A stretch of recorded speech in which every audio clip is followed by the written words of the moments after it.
Good afternoon, and thank you so much for being here. It's always such a joy to have Jaipur in the house, and this is such an incredible, not only literary festival, but festival of ideas. And in so many ways, it is about changing the way we think or finding new ways, new paths. So we're really delighted to work with Teamworks, and this is maybe our 6th or 7th year. We're really so delighted and to be starting off here in New York with the opening. So big hand.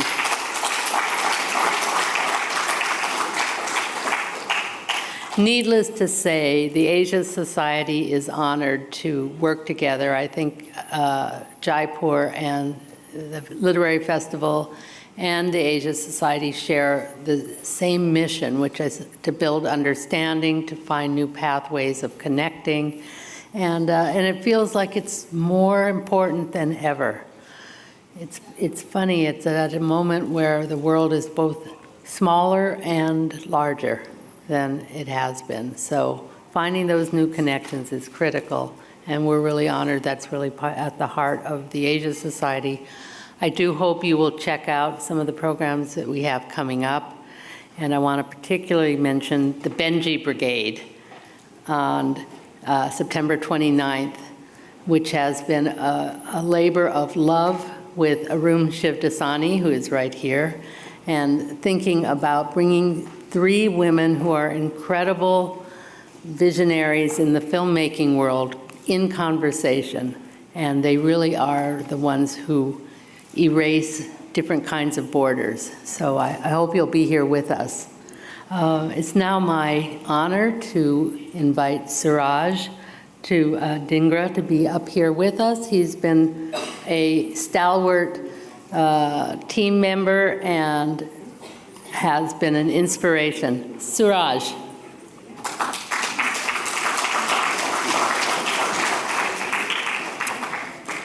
It's actually our honor and pleasure, Rachel, that partnering with Asia Society, and of course, Rachel and we go a long way back.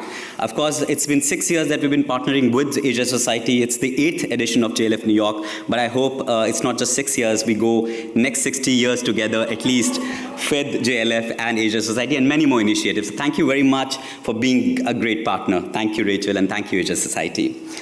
Good evening, ladies and gentlemen. On behalf of Festival co-directors Namita Gokhale and William Dalrymple, Sanjoy Roy, Mohit Satyanand, and all my colleagues at JLF New York and Team Arts, it's with immense pleasure that I welcome you all to the 8th edition of JLF New York at the prestigious Asia Society. This partnership presents JLF and the Asia Society represents not only the convergence of 2 iconic cultural institutions, but also the celebration of the vibrant dialogue between the East and the West, the past and the present, and the local and the global. Thank you, Rachel, once again for a fantastic partner, host, and a dear friend.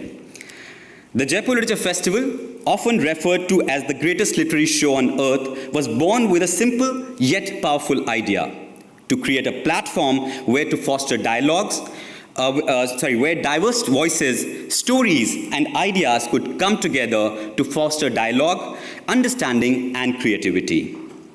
Over the years, JLF has become a beacon of global literature, bringing together authors, poets, thinkers, and artists from every corner of the world. This festival is a testament to the idea that literature and the arts are universal languages that unites us all, regardless of our backgrounds or beliefs. It's a celebration of the written and spoken word, a homage to the authors who inspire us, and a tribute to the readers who keep the flame of literature burning bright.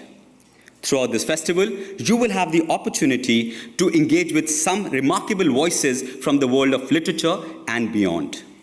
Our speakers, hailing from different corners of the globe, will offer their unique perspectives on a wide range of topics, sparking conversations that will linger in our minds long after the festival closes. Once again, a very warm welcome to JLF New York. And now, it's my pleasure to introduce the man behind the origin of Jaipur Literature Festival and many such initiatives across the globe, Managing Director, Team Arts, Sanjoy Roy.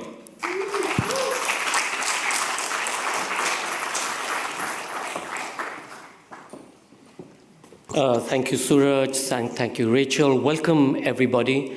I remember in the late 90s and the early 2000s when we first came to work here at Asia Society with Rachel, we were doing William Dalrymple's 9 Lives as a live show. And many of the artists who were coming out of, I think, Afghanistan at that point of time had names that matched people on the black list here at Homeland Security. And I said to Rachel, Rachel, are you sure we're going to be able to get them here? And she said, don't worry, Hillary Clinton is our board member and it's all sorted. Of course, we arrived and there was nothing sorted because none of those 17 artists who were first supposed to perform at the Smithsonian where we were opening the show got a visa. And Rachel was busy on her phone trying to get Homeland Security. And the last person was actually the head of this particular group, the Mia Mary Kawals, who were featured in William's book. And we knew that he'd taken off from, I forget, Doha or Lahore. But we knew that he had landed somewhere in the United States. But Homeland Security, when Rachel called them, denied any idea of the existence of this person. So we kept telling William, just stretch the story and just continue to speak, and maybe at some point of time he'll get here. And then finally, I think at about 9 o'clock, he arrived at Asia Society.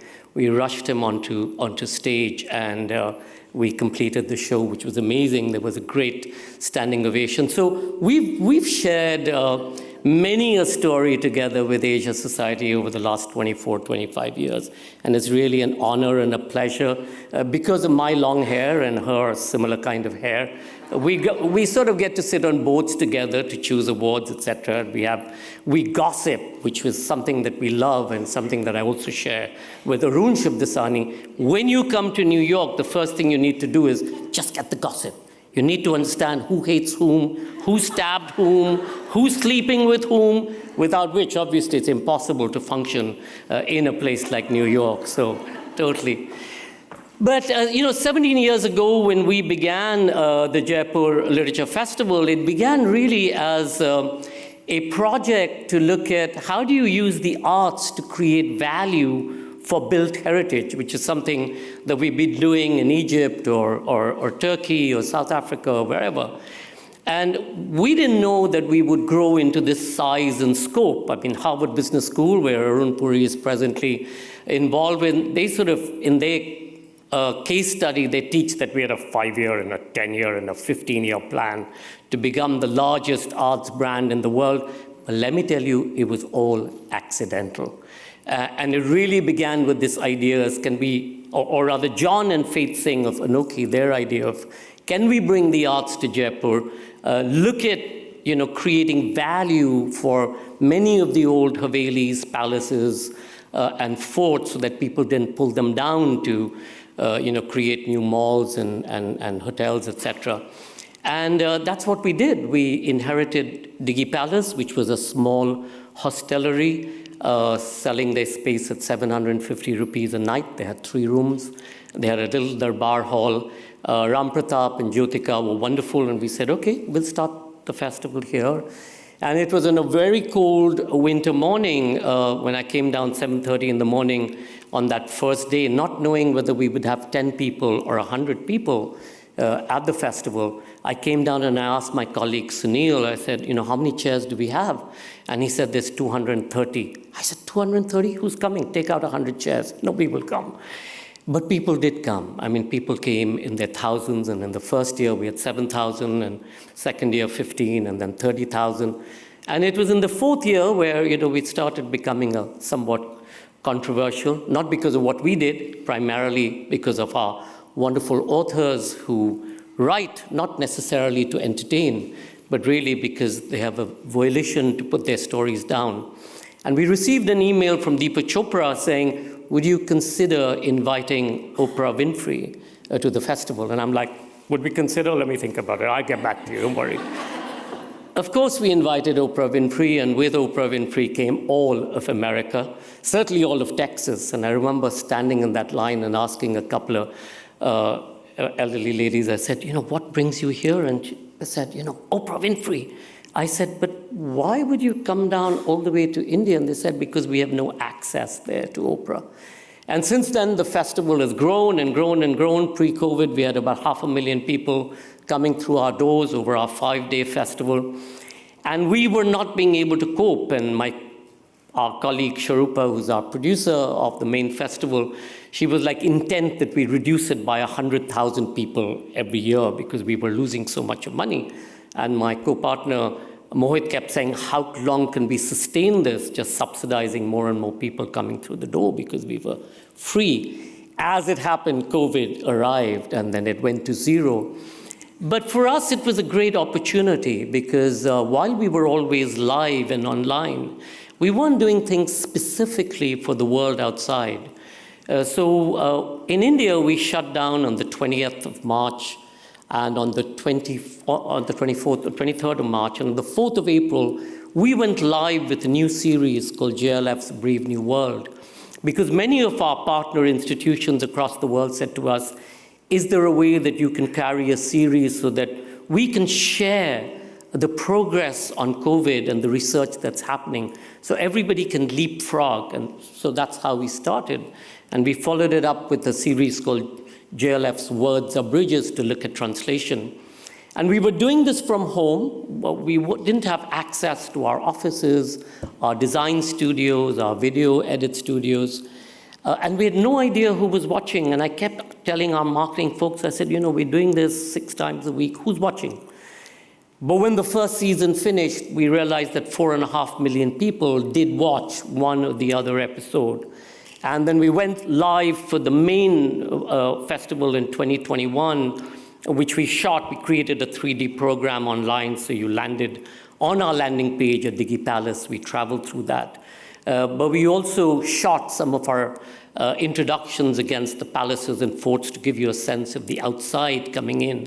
At the end of that year, about 22 million people were viewing JLF online.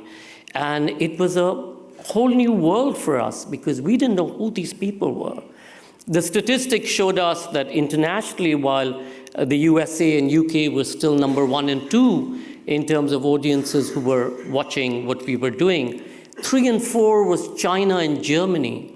5 was Indonesia, where Rachel has just come back from. 6 was Uzbekistan. Uzbekistan, I had no idea. I kept telling our guys, they're coming to watch porn, they can't go directly. They're just logging in to do that.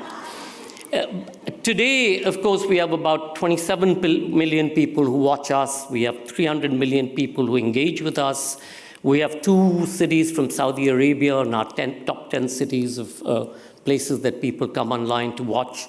We have Japan as one of the big places from where we get people watching us. So this, in many ways, has accidentally, and not necessarily because of what we do, but really accidentally created a phenomena.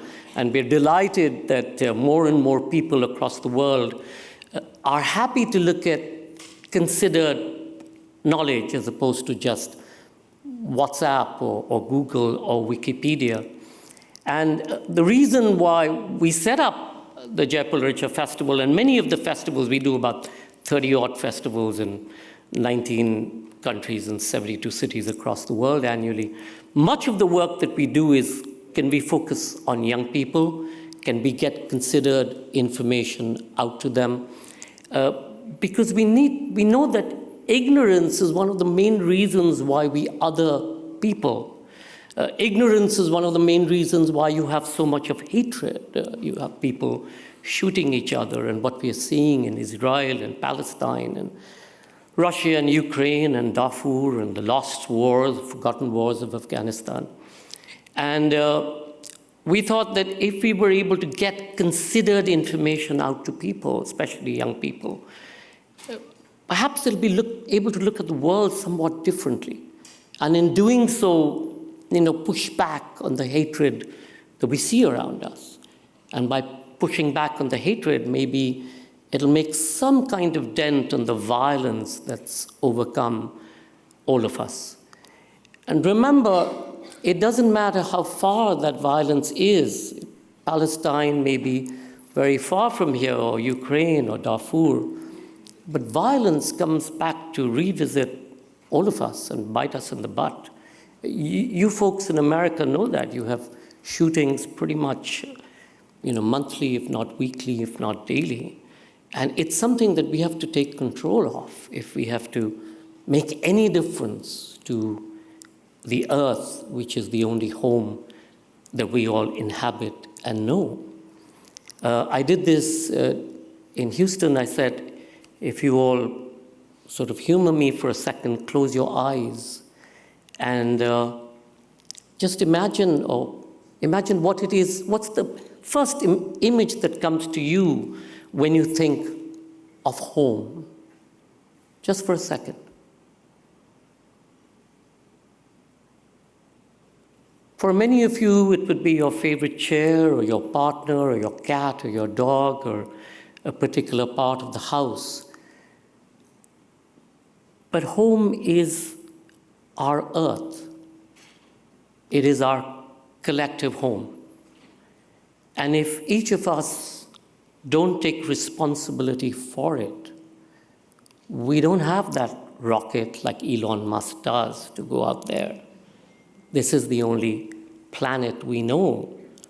And if we have to continue to inhabit it, the earth will go on with or without us, as it has over millennia. The human race willingly is marching towards extinction in the way that we are treating our planet. So each of us has a responsibility to make a difference. Small things, saving water, putting your lights off, understanding how you use energy, the way we treat each other, the empathy that's required. That's what we need to do. And I hope each of you will go back with that at the end of today and tomorrow and day after. So thank you all for joining us here at JLF USA in JLF New York, the 8th edition. We're here to stay. You can't get rid of us. We'll be back each year. For those of you who'd like to come to JLF Boulder or Seattle or North Carolina or back home to any of our festivals, please do so. Parul, our colleague, and Sharupa and Suraj are all here on hand to help you figure out which festival may work for you. We look forward to welcoming you there. Have a wonderful festival. Thank you so much.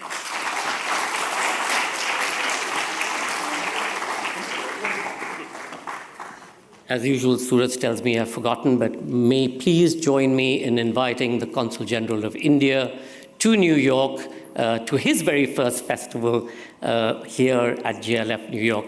Consul General, from the very first day that we met him, said, whatever help you need, I'm here to help you. So, Consul General, thank you so much for your support. We really value it. Thank you.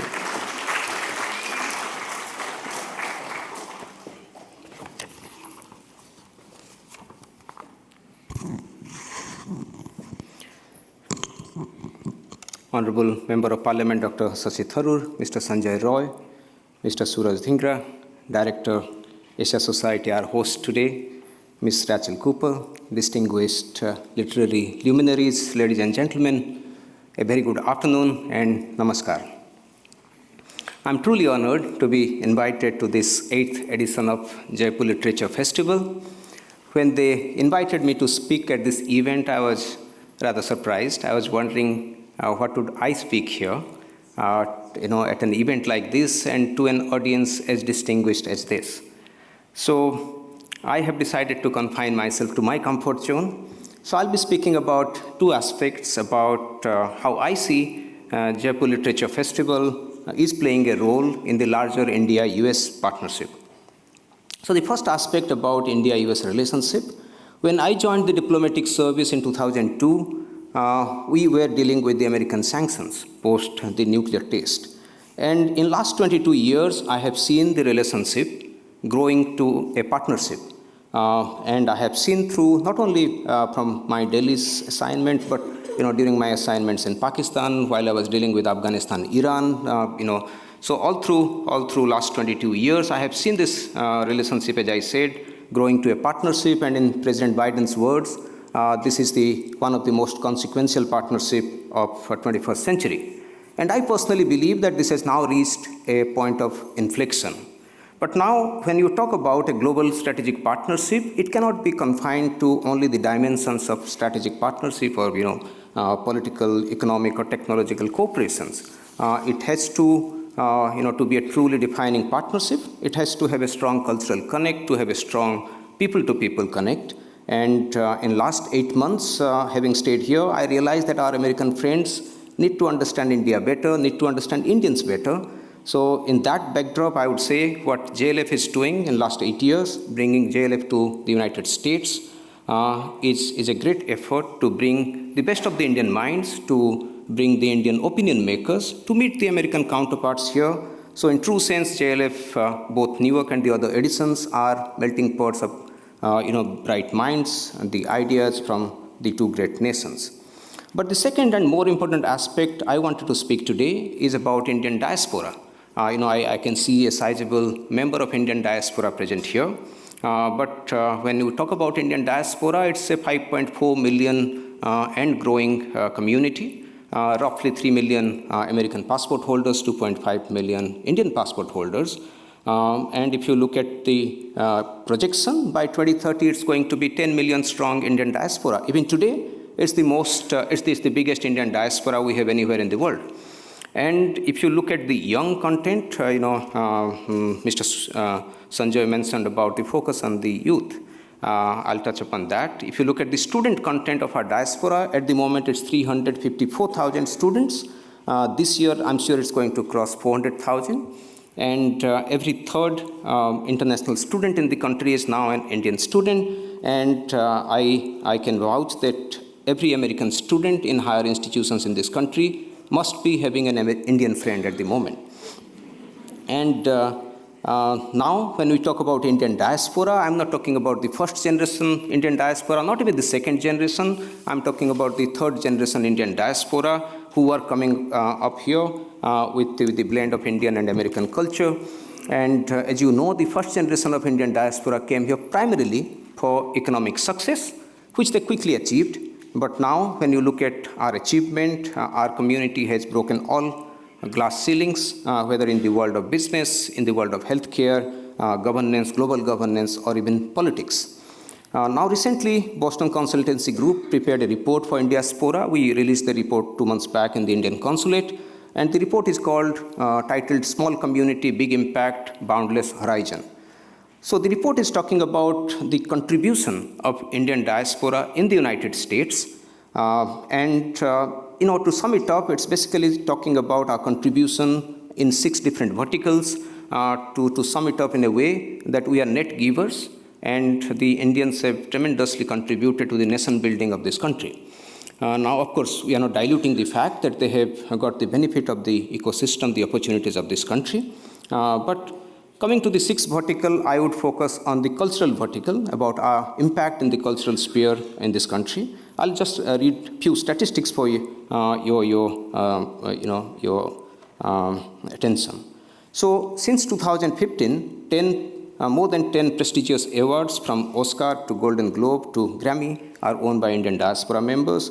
3% of all journalists, I saw Sri Srinivasan and many others, 3% of all journalists are of Indian origin. 22,000 full-time faculty members are from Indian origin, and that includes leadership position in 35 out of top 50 colleges. 6,000 restaurants in this country serve Indian cuisine, and that includes 3% Michelin Guide restaurants.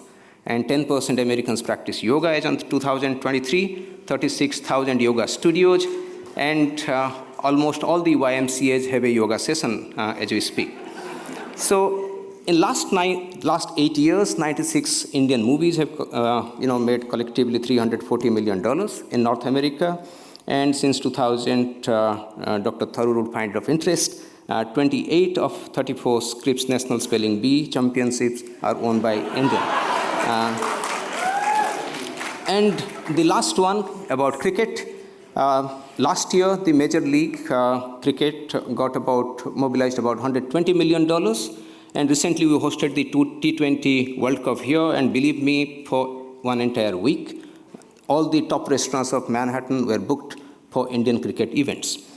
So that is the impact of Indian diaspora and Indian culture from cuisine to cricket. And I'm sure going forward we'll be seeing Indian Americans reaching the top tier of American world of literature.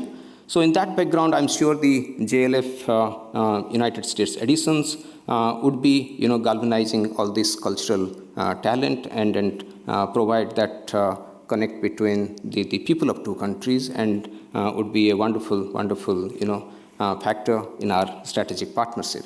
So let me conclude here by wishing the JLF all the very best, and I'm of course here to listen to Dr. Tharoor and all of the wonderful sessions here. Thank you so much.